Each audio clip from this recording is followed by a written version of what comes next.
стук, исходящий из-под панели. При езде по неровностям у нас очаг стука находится вот в печечке. Печка тарахтит. Так, когда по неровностям видим, она у нас вот так вот тарахтит. Вот. Есть мысль закрепить ее с помощью проволок в места, где закручиваются шурупы. Вот, посмотрим, что получится.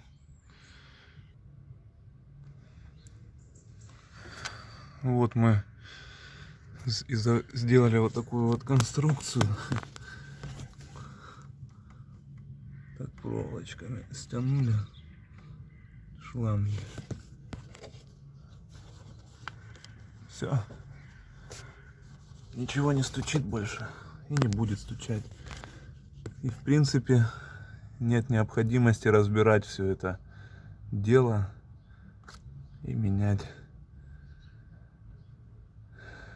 там, в печке детали, какие там необходимо. Так что, дорогие друзья, делайте и наслаждайтесь тихой ездой без шума. Берегите нервы.